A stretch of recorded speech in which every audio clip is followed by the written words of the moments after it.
नमस्कार बच्चों, कक्षा में आपका स्वागत है। आज हम जानेंगे ऑनलाइन बैंकिंग के लाभ के बारे में, यानी benefits of online banking. Online banking ग्राहक और बैंक दोनों के लिए कई फायदे प्रदान करता है। कुछ लाभ इस प्रकार हैं। कहीं भी किसी भी समय बैंकिंग, यानी 24/7 बैंकिंग। ट्रांजैक्शन पर कम लागत या सामान्य लागत में कटौती। कम समय की लागत। बहुत सुरक्षित। पैसे तुरंत और सही जगह स्थानांतरित। घर से बैठे बैठे यूटिलिटी बिल भरना और कई अन्य सेवाओं का लाभ लेना। ऑनलाइन बैंकिंग के माध्यम से सेवाएं, सर्विसेज थ्रू ऑनलाइन बैंकिंग।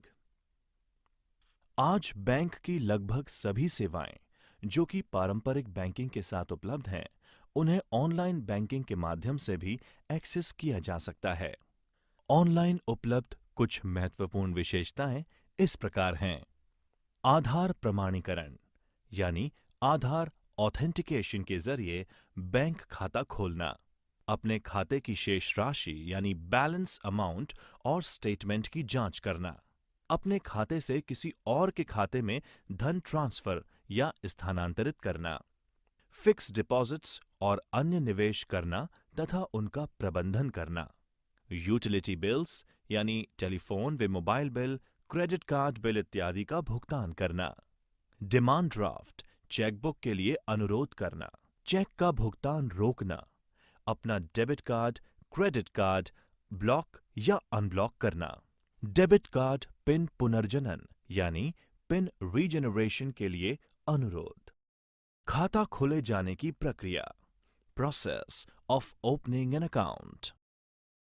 एक बैंक खाता खोलने के लिए आपको सबसे पहले उस खाते के प्रकार को तय करना चाहिए जिसे आप खोलना चाहते हैं, जैसे बचत खाता यानी सेविंग्स अकाउंट, चालू खाता यानी करंट अकाउंट, आवर्ती खाता यानी रिकरिंग अकाउंट आदि। एक बार फैसला करने पर आप निकटतम बैंक शाखा से संपर्क कर सकते हैं। बैंक के अधिकारी प्रपत्र यानी परफॉर्मा फॉर्म को भरने में आपकी सहायता करते हैं और आपको शाखा में एक बैंक खाता खोलने के लिए विभिन्न आवश्यक दस्तावेजों के बारे में सूचित करते हैं। नमस्कार बच्चों, कक्षा में आपका स्वागत है। आज हम जानेंगे जन धन खाता के बारे में।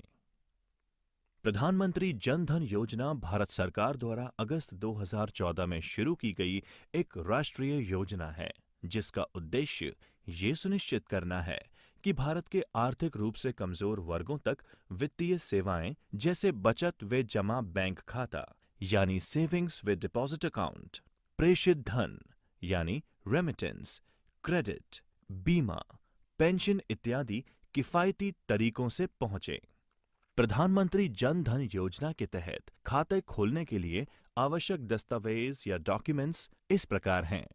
यदि आधार कार्ड संख्या उपलब्ध है तो अन्य दस्तावेजों की आवश्यकता नहीं है। यदि पता बदल दिया गया है तो वर्तमान पते का स्वयं प्रमाणीकरण यानी सेल्फ सर्टिफिकेशन पर्याप्त है। यदि आधार कार्ड उपलब्ध नहीं है तो इनमें से कोई भी आधिकारिक वैध दस्तावेज आवश्यक है। मतदाता पहचान पत्र यानी voter ID, driving licence, PAN card, passport और नरेगा कार्ड। यदि इन दस्तावेजों में आपका पता शामिल है तो ये पहचान का सबूत और पता यानी आइडेंटिटी एंड एड्रेस प्रूफ दोनों के रूप में काम कर सकता है। यदि किसी व्यक्ति के पास ऊपर उल्लेखित आधिकारिक वैध दस्तावेज यानी ऑफिशियली वैलिड डॉक्यूमेंट्स नहीं हैं, लेकिन उसे बैंकों द्वारा कम जोखिम यानी लो रिस्क के रूप में वर्गीकृत या क्लासिफाइड किया गया है, तो वह इनमें से किसी भी दस्तावेजों में से एक को जमा करके बैंक खाता खोल सकता है।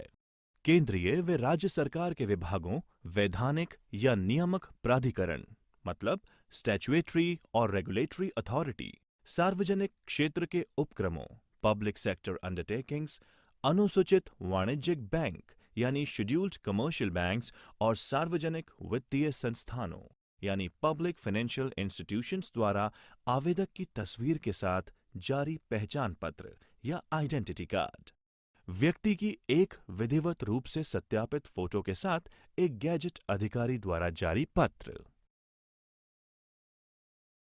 नमस्कार बच्चों, कक्षा में आपका स्वागत है। आज हम जानेंगे ऑनलाइन या डिजिटल भुगतान पद्धतियों के बारे में और उनके प्लेटफॉर्म्स के बारे में। Online digital payment methods and platforms.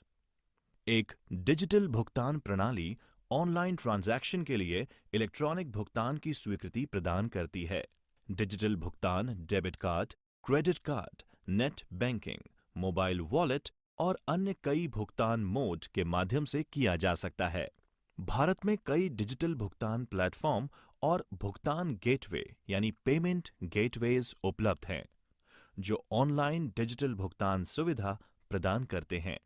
In digital भुगतान प्लेटफॉर्म्स या भुगतान गेटवेज को मर्चेंट्स द्वारा एकीकृत किया जाता है ताकि ग्राहक आसानी से भुगतान एवं वस्तु और सेवाओं की खरीद का भुगतान विधियों द्वारा लाभ उठा सकें। इस खंड में हम credit card, debit card, RuPay card और पॉइंट ऑफ सेल मशीन का वर्णन करेंगे। क्रेडिट कार्ड भुगतान। Credit card payment. Credit card एक छोटा सा प्लास्टिक कार्ड है जो किसी बैंक या किसी वित्तीय संस्था द्वारा जारी किया जाता है, जिससे धारक सामानों या सेवाओं को क्रेडिट पर खरीद सकते हैं। ये इलेक्ट्रॉनिक पैसे का सबसे आसान रूप है जो उपलब्ध है और आज अंतर्राष्ट्रीय स्तर पर इसका व्यापक रूप से उपयोग किया जाता है। एक क्रेडिट कार्ड से ऑनलाइन भुगतान करने के स्टेप्स। स्टेप्स टू पे online with a credit card. भुगतान करते समय आपको अपनी भुगतान विधि या पेमेंट मेथड के रूप में क्रेडिट कार्ड चुनने की आवश्यकता होगी। आपके द्वारा उपयोग किए जा रहे क्रेडिट कार्ड को चुनने का विकल्प भी होगा, जैसे visa, Mastercard, discover, American express आदि। यदि आपका क्रेडिट कार्ड प्रकार बॉक्स में सूचीबद्ध या लिस्टेड नहीं है, तो मर्चेंट उस प्रकार के क्रेडिट कार्ड को स्वीकार नहीं करता। विवरण दर्ज करने से पहले आपको ये सुनिश्चित करना होगा कि एड्रेस बार में एक लॉक प्रतीक और HTTPS है। HTTPS का अर्थ हाइपरटेक्स्ट ट्रांसफर प्रोटोकॉल सिक्योर होता है। लॉक और HTTPS सुनिश्चित करते हैं कि जिस वेबसाइट का आप उपयोग कर रहे हैं वह सुरक्षित और सत्यापित है। अपना नाम दर्ज करें, जैसे आपके क्रेडिट कार्ड पर दिखाई देता है। ये सत्यापित करने के लिए कि आपने अपना नाम सही ढंग से दर्ज किया है, क्रेडिट कार्ड को देखें। इसके बाद अपने क्रेडिट कार्ड की जानकारी दर्ज करें। Credit card number. आपके क्रेडिट कार्ड पर अंकित 16 अंक, समाप्ति तिथि यानी एक्सपायरी डेट और सुरक्षा कोड यानी CVV नंबर। आमतौर पर क्रेडिट कार्ड नंबर के बाद कार्ड के पीछे 3 अंकों की सुरक्षा कोड मुद्रित किया जाता है। अपने क्रेडिट कार्ड के लिए बिलिंग पता या बिलिंग एड्रेस दर्ज करें। ये वह पता है जिस पर आप अपना क्रेडिट कार्ड स्टेटमेंट प्राप्त करते हैं। ध्यान दें कि ये पता शिपिंग एड्रेस से भिन्न हो सकता है। उदाहरण के लिए, यदि आपके स्टेटमेंट पोस्ट ऑफिस पर प्राप्त होते हैं, लेकिन आप अपने ऑर्डर को अपने घर में भेजना चाहते हैं, या अगर आप किसी को उपहार के रूप में भेजना चाहते हैं। जब आप भुगतान बटन पर क्लिक करते हैं, तो आपको अपने पंजीकृत मोबाइल पर एक OTP यानी वन टाइम पासवर्ड प्राप्त होगा। प्रमाणीकरण पृष्ठ यानी ऑथेंटिकेशन पेज पर इस OTP को दर्ज करें और ट्रांजैक्शन पूर्ण करें। ट्रांजैक्शन के सफल समापन पर आपको एक ट्रांजैक्शन संदर्भ संख्या प्राप्त होगी। आपको इसे अपने संदर्भ उद्देश्य के लिए संभाल कर रखना चाहिए। आपके द्वारा किए गए भुगतान के साथ किसी भी तरह कार्ड। एक डेबिट कार्ड, जिसे बैंक कार्ड या चेक कार्ड भी कहा जाता है, एक प्लास्टिक का भुगतान कार्ड होता है जिसका इस्तेमाल खरीदारी करते समय नकदी के बजाय किया जा सकता है। ये एक क्रेडिट कार्ड के समान है, लेकिन क्रेडिट कार्ड के विपरीत कोई ट्रांजैक्शन करते समय धन सीधे आपके खाते से ही डेबिट हो जाता है। एक डेबिट कार्ड से ऑनलाइन भुगतान करने के स्टेप्स। स्टेप्स टू पे online with a debit card. सुनिश्चित करें कि आपके खाते में पर्याप्त पैसा है। मर्चेंट वेबसाइट आपको भुगतान विधि या पेमेंट मेथड चुनने के लिए कहेगी। आपको अपनी भुगतान विधि या पेमेंट मेथड के रूप में डेबिट कार्ड चुनने की आवश्यकता होगी। कुछ मामलों में मर्चेंट वेबसाइट आपको भुगतान गेटवे या पेमेंट गेटवे पर रीडायरेक्ट करती है। विवरण दर्ज करने से पहले आपको ये सुनिश्चित करना होगा कि एड्रेस बार में एक लॉक प्रतीक और HTTPS है। HTTPS का अर्थ हाइपरटेक्स्ट ट्रांसफर प्रोटोकॉल सिक्योर होता है। लॉक और HTTPS सुनिश्चित करते हैं कि जिस वेबसाइट का आप उपयोग कर रहे हैं वह सुरक्षित और सत्यापित है। अपना कार्ड नंबर और CVV या CVC2 नंबर दर्ज करें। आपको अपने कार्ड की समय सीमा समाप्त होने वाले महीने और वर्ष दर्ज करने के लिए कहा जाएगा। कार्ड धारक का नाम भी आवश्यक हो सकता है। CVV या CVC2 संख्या आपके कार्ड के पीछे एक 3 अंकीय संख्या होती है। इसे 4 अंकों की संख्या के दाईं ओर रखा गया है। ये 4 अंकों की संख्या कार्ड संख्या की अंतिम 4 अंकीय संख्या होती है। आपको ट्रांजैक्शन प्रमाणित करने के लिए पासवर्ड की आवश्यकता हो सकती है। OTP यानी वन टाइम पासवर्ड का विकल्प भी उपलब्ध हो सकते हैं। यदि आप ये विकल्प चुनते हैं तो आपको बैंक से मैसेज या ईमेल द्वारा एक पासवर्ड भेजा जाएगा।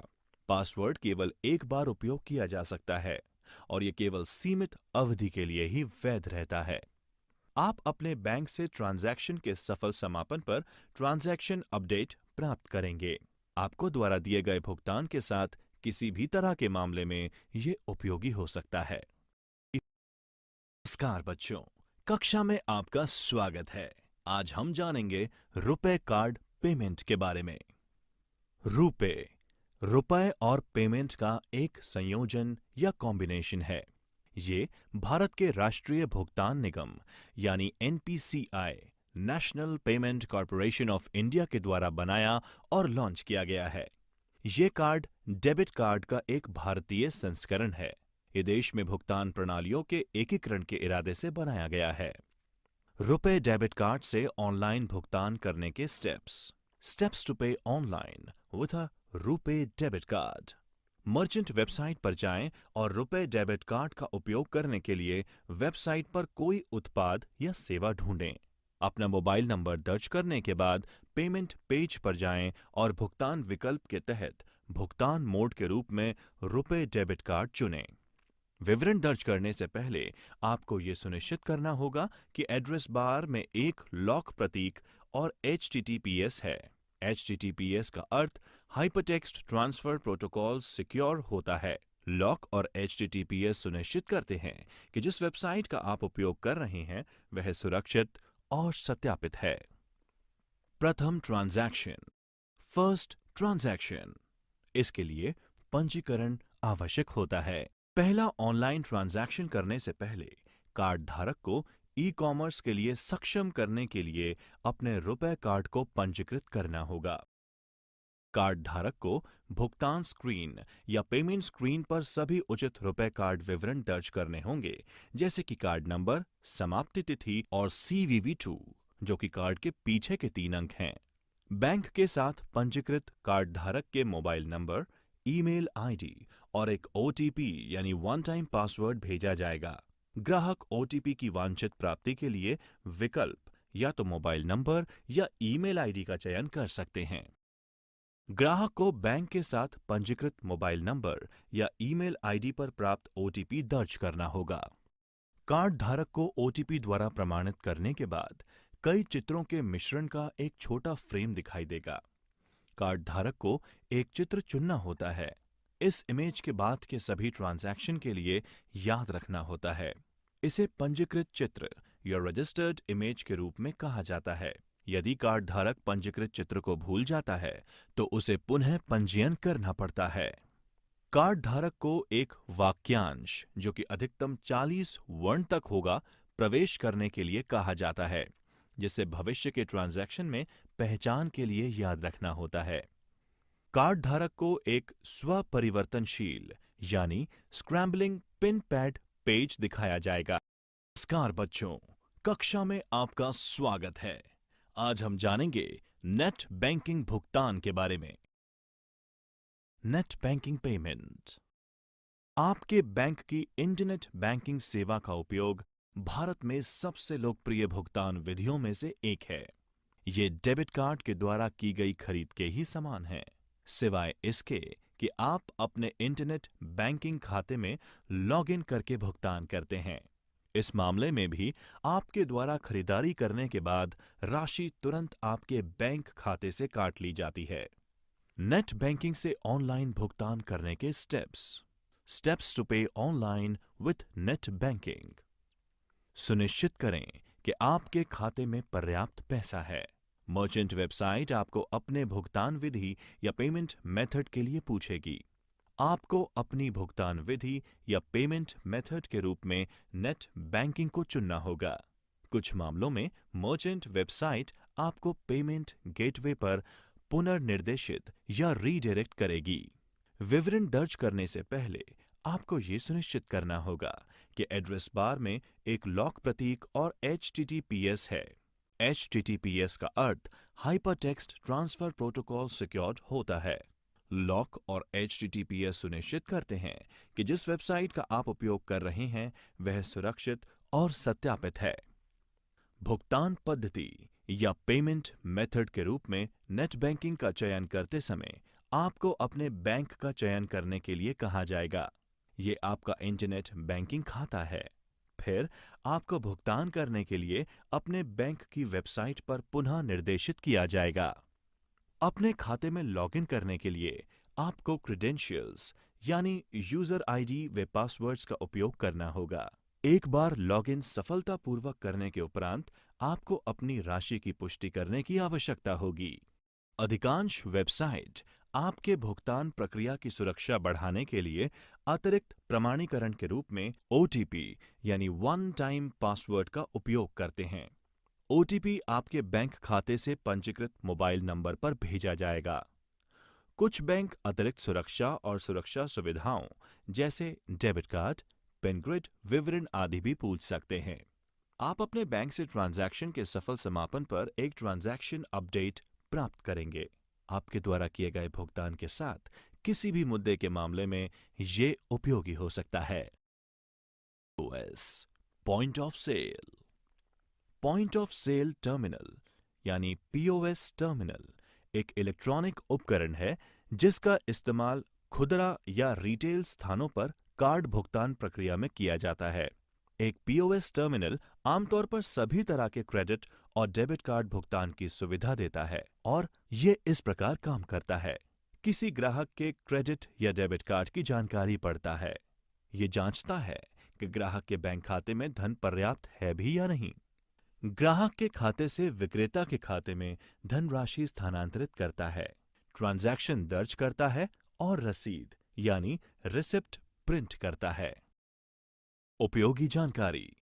मेक पेमेंट पर क्लिक करने के बाद रिफ्रेश कभी भी ना करें, क्योंकि पेमेंट गेटवे की साइट पर सफलतापूर्वक भुगतान होने के बाद पेमेंट मर्चेंट की साइट को स्थानांतरित हो रहा होता है। त्वरित समीक्षा। रुपए कार्ड के संदर्भ में NPCI का पूर्ण रूप क्या है? एक क्रेडिट कार्ड क्या होता है? मोबाइल भुगतान, मोबाइल पेमेंट्स। मोबाइल भुगतान या मोबाइल पेमेंट आमतौर पर मोबाइल डिवाइस से या उसके द्वारा की जाने वाली भुगतान सेवाओं से संबंधित है। इन्हें mobile money, mobile wallet, digital wallet भी कहा जाता है और ये सेवाएं फाइनेंशियल रूल्स के तहत संचालित की जाती हैं। ऐसी कई मोबाइल भुगतान सेवाएं हैं जिनका इस्तेमाल भारत में किया जा रहा है, जैसे डिजिटल या मोबाइल वॉलेट, UPI यानी unified payment interface, Bhim BHIM यानी Bharat interface for money, USSD यानी unstructured supplementary service data, AEPS यानी Aadhaar enabled payment system, micro ATM इत्यादि। मोबाइल वॉलेट भौतिक वॉलेट यानी फिजिकल वॉलेट का डिजिटल समतुल्य यानी इक्विवेलेंट है, जिसमें हम पैसे रखते हैं। ये एक ऑनलाइन प्लेटफॉर्म है जो उपयोगकर्ता को एक बैंक अकाउंट की तरह पैसे रखने की सुविधा देता है। किसी उपयोगकर्ता या यूजर को मोबाइल वॉलेट प्रदाता यानी प्रोवाइडर के साथ एक खाता बनाने की आवश्यकता होती है। इस मोबाइल वॉलेट खाते में डेबिट, क्रेडिट, ऑनलाइन ट्रांजैक्शन या नकदी के माध्यम से पैसे जमा किया जाता है, जिसे उपयोगकर्ता बाद में खर्च कर सकता है। बैंक खाते के माध्यम से ऑनलाइन ट्रांजैक्शन और मोबाइल वॉलेट के बीच मुख्य अंतर ये है कि बैंकों के विपरीत मोबाइल वॉलेट में प्रत्येक ट्रांजैक्शन पर कितनी भी राशि हो, कोई शुल्क नहीं देना पड़ता। इसके अलावा ग्राहक को हर ट्रांजैक्शन पर अनावश्यक कार्ड विवरण और पिन नंबर दर्ज करने की जरूरत नहीं होती। ये आसान और सुविधाजनक है, क्योंकि उपयोगकर्ता को सिर्फ खाते में साइन इन कर भुगतान करना होता है। भारत में कई मोबाइल वॉलेट उपलब्ध हैं। कुछ बैंकों द्वारा और कुछ निजी कंपनियों द्वारा चलाए जा रहे हैं। ये ज्यादातर समान सेवाएं और एक ही प्रकार की ऑपरेटिंग प्रक्रिया प्रदान करते हैं।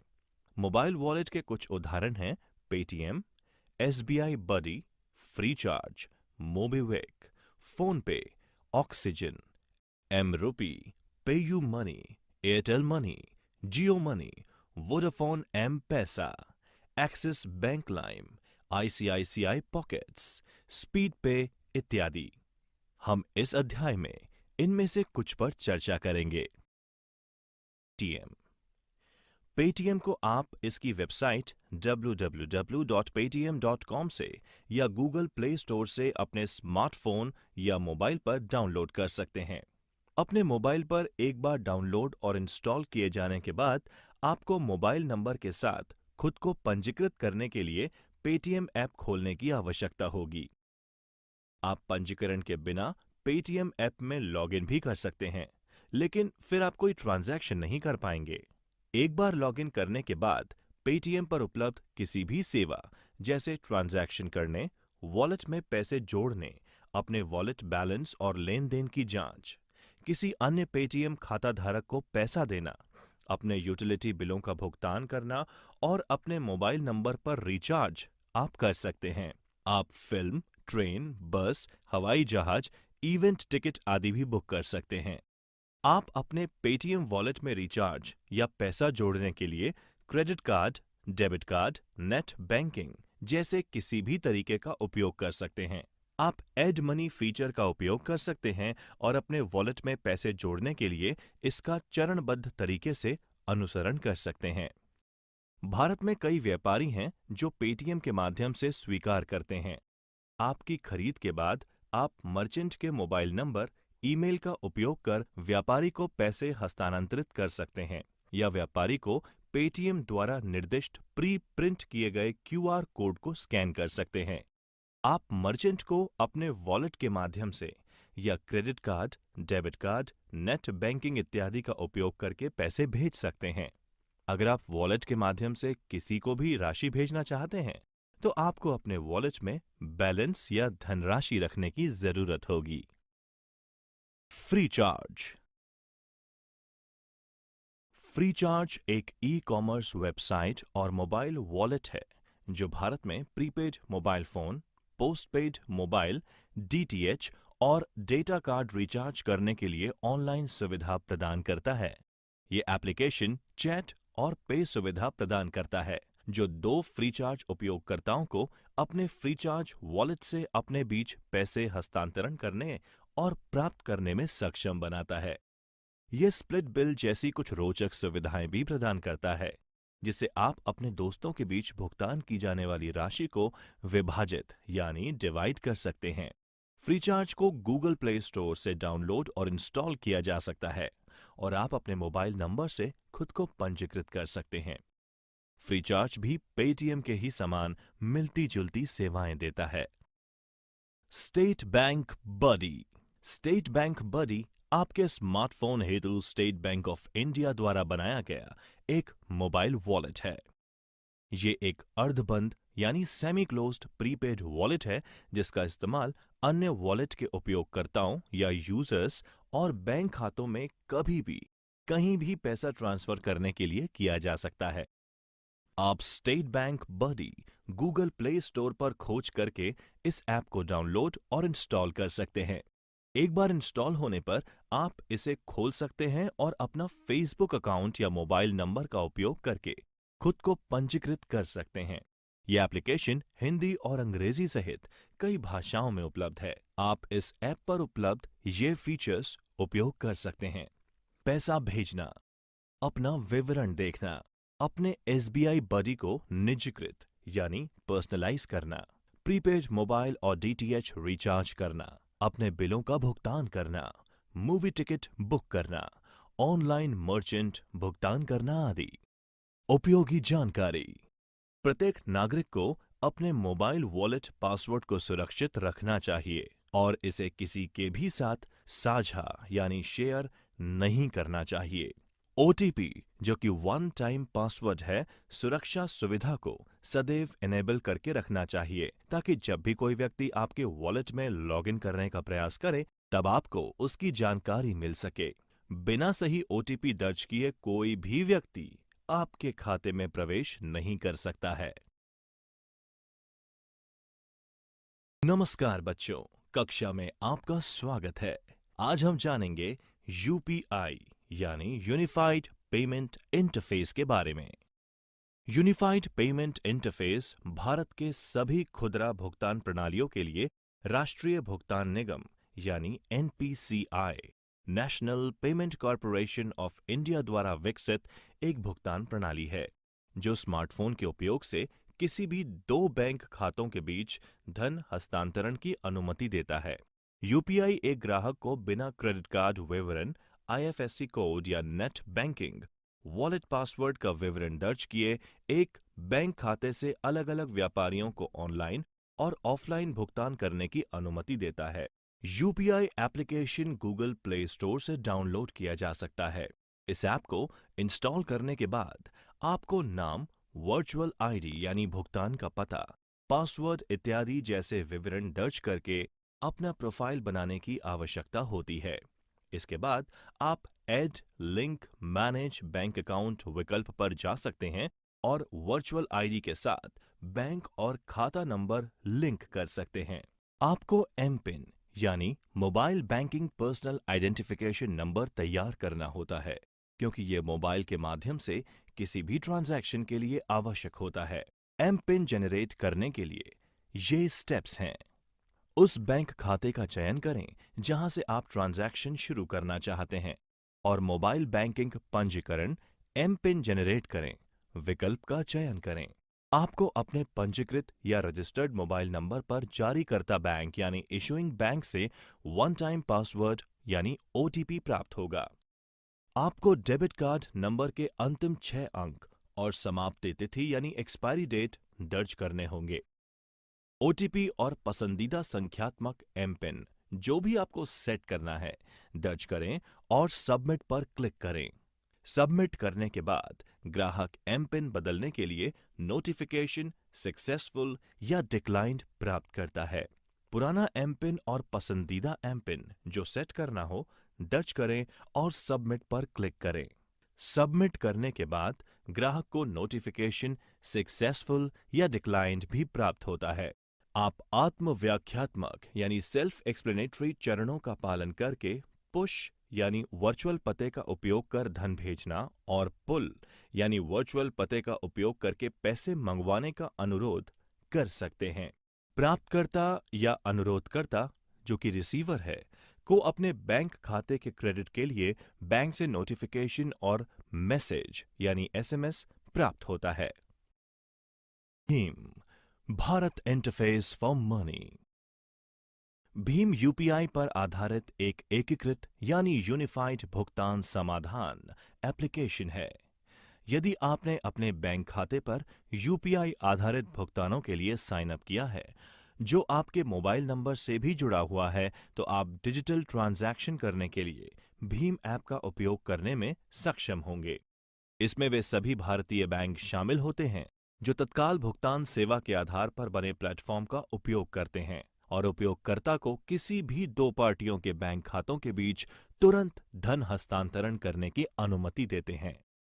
भीम ऐप का उपयोग करने के तरीके के बारे में हम यहाँ पर चरण दर चरण यानी स्टेप बाय स्टेप जानेंगे। एंड्रॉयड या आईओएस।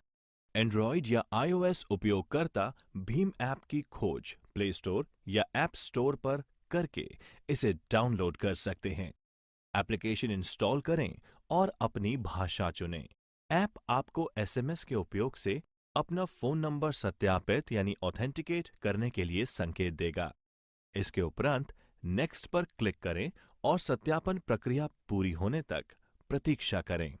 एक बार सत्यापन पूर्ण हो जाने पर 4 अंकों का पासकोड दर्ज करें। एक पासकोड सेट होने के बाद ऐप आपको अपने बैंक का चयन करने के लिए कहता है। एक बार बैंक का चयन करने के बाद ऐप आपको फोन नंबर का उपयोग करके आपके विवरण को स्वचालित रूप से उठाता है। प्राइमरी बैंक खाते का चयन करें जो आपके सभी लेन-देन यानी ट्रांजैक्शंस के लिए उपयोग किया जाना है। ऐप 3 विकल्प दिखाता है। सेंड यानी भेजें, रिक्वेस्ट यानी अनुरोध करें और स्कैन या पे यानी स्कैन या भुगतान करें। ध्यान रहे कि ट्रांजैक्शन केवल सत्यापित फोन नंबर्स के बीच ही संभव है। किसी को भी पैसे भेजने के लिए अपने फोन में वह नंबर और स्थानांतरित होने वाली राशि टाइप करें। ऐप आपको अपने एमपिन यानी mobile banking personal identification number को दर्ज करने के लिए कहेगी। आमतौर पर ये एक 4 या 6 अंकों का कोड होता है जो कि मोबाइल ट्रांजैक्शन को प्रमाणित करता है। इसी तरह आप अपने फोन नंबर का उपयोग करके किसी से धन मंगवाने का अनुरोध भी कर सकते हैं। तीसरा विकल्प स्कैन और भुगतान उपभोक्ताओं को एक क्यूआर कोड का उपयोग करके पैसे हस्तांतरित करने की अनुमति देता है, जो कि एक स्मार्टफोन या टैबलेट द्वारा डिकोड किया जा सकने वाला एक 2 आयामी काले और सफेद बारकोड यानी 2 dimensional black and white barcode होता है। प्रत्येक फोन नंबर का एक क्यूआर कोड होता है जिसे होम स्क्रीन पर प्रोफाइल में देखा जा सकता है। यूएसएसडी ये सेवा बुनियादी सुविधा युक्त मोबाइल फोन यानी बेसिक फीचर फोन का उपयोग करके मोबाइल बैंकिंग ट्रांजैक्शन की अनुमति देता है।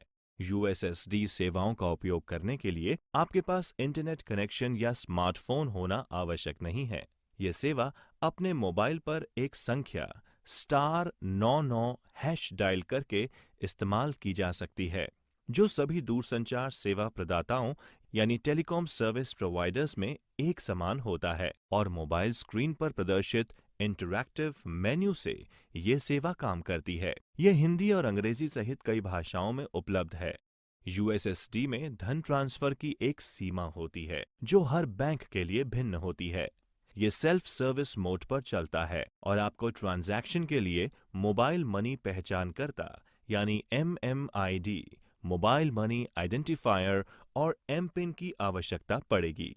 यूएसएसडी पर उपलब्ध कुछ सेवाएं हैं: बैलेंस पूछताछ, balance inquiry, mini statement, fund transfer, MMID जानें, एमपिन बदलें, ओटीपी उत्पन्न करें।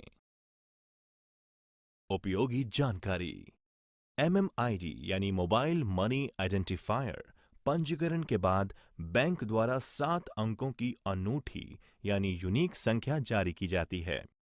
रेमिटर ग्राहक जो पैसा भेजना चाहते हैं और बेनिफिशियरी ग्राहक जो धन प्राप्त करना चाहते हैं, जो मोबाइल नंबर और एमएमआईडी के माध्यम से इस इंटरबैंक फंड का हस्तांतरण करना चाहते हैं, इनके पास इस एमएमआईडी का होना आवश्यक है।